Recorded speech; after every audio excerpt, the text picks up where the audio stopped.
आज नवपद की ओली का 7वां दिन ज्ञान पद, जिसे हम सम्यक ज्ञान नाम से भी पुकार सकते हैं, क्योंकि आगे अगर हमने सम्यक दर्शन को प्राप्त नहीं किया है तो हमारा सब ज्ञान नहीं गिनाता, चारित्र नहीं है, तप नहीं है। इसलिए सम्यक दर्शन को सबसे पहले रखा गया है और बराबर बीच में रखा है। तो सम्यक दर्शन प्राप्त हो जाने के बाद अब हमारे पास जितना भी ज्ञान है वो सब भी सम्यक ज्ञान कहलाता है। हम जितना चारित्र, यानी कि हम यदि देश वीरति श्रावक है तो हमारा सब चारित्र यानी कि देश वीरति वो भी हकीकत में सम्यक देश वीरति गिनी जाती है। और साधु भगवंतों का ज्ञान और चारित्र भी सम्यक दर्शन के कारण ही ये सम्यक ज्ञान और सम्यक चारित्र के रूप में गिना जाता है। इसका कारण यह है कि समकीर्ति के हाथ में आया हुआ मिथ्या श्रुत भी सम्यक श्रुत बन जाता है और मिथ्यात्व के हाथ में आया हुआ सम्यक श्रुत भी मिथ्या श्रुत बन जाता है। इनके लिए समझना हो तो एक दृष्टांत हम समझ सकते हैं कि भगवान महावीर स्वामी जिस वक्त केवल ज्ञान प्राप्त करके समोशरण में विराजमान होकर के देश ना देते थे, उस वक्त गौशाला क्या करता था तो कि गौशाला भगवान के समव शरण में जाने के रास्ते से जो भी श्रावक श्राविका वहाँ से गुजरते थे उन लोगों को रोकते थे और रोकने के बाद ऐसा समझाते थे कि देखो, अब तुम जिस भगवान की देशना सुनने जा रहे हो वो भगवान तो अब बदल चुके हैं, बिगड़ गए हैं।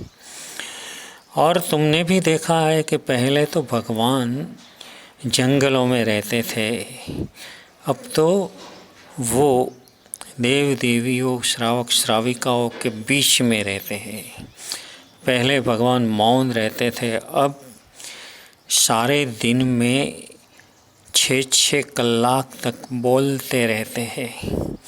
यानी कि सुबह 3 घंटे की 1 प्रहर की देशना और शाम को भी 1 प्रहर की देशना देते हैं। और जंगल में जब रहते थे उस वक्त मांस खमण वगैरह उग्र तपश्चर्या करते थे। अब तो भगवान ने तप करने का भी छोड़ दिया, खाने का शुरू कर दिया है, एकासना करते हैं। अरे जंगल में जब भगवान विचरते थे उस वक्त खाड़ा टेकरा कांटा काकरा कुछ भी आता था वो अपने पाँव में झेल लेते थे। खून बह जाता था तो बहने देते थे।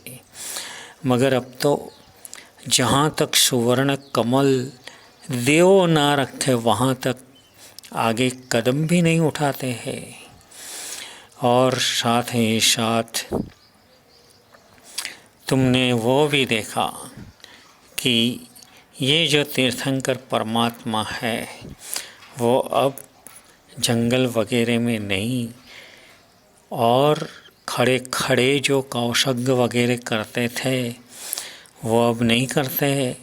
अब तो आराम से ये इतने बड़े रत्न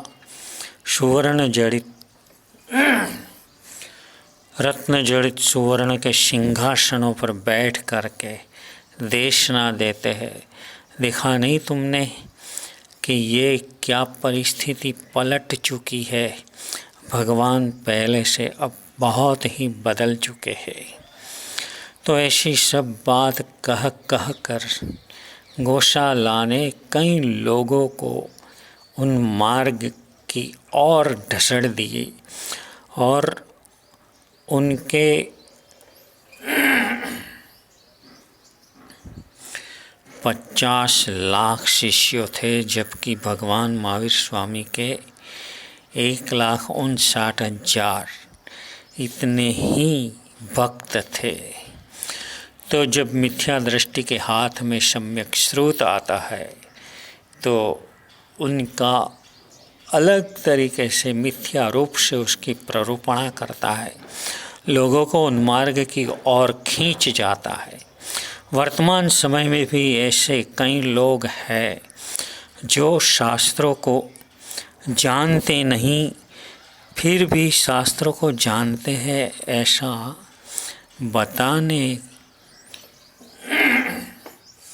ऐसा बताते हुए वो पंक्तियों के अलग अलग अर्थ कर लेते हैं।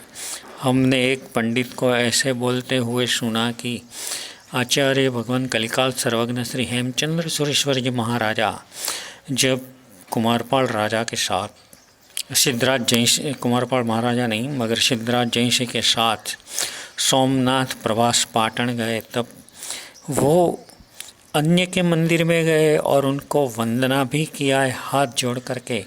तो हमें भी अन्य लोगों के मंदिर में जाना चाहिए, मगर उनको मालूम नहीं है, वो मैंने उनको समझाया है कि उनको मालूम नहीं है कि जो भगवान ये हरि कलिकाल सर्वज्ञ गए थे वहाँ जो बोले हैं वो मूर्ति में तीर्थंकर का आरोपण नहीं किया है। वहाँ ऐसा कहा है कि अगर कोई ऐसे अड़ार दोषों से रहित हो उसको मेरा नमस्कार, अगर है तो नमस्कार, नहीं है तो नहीं।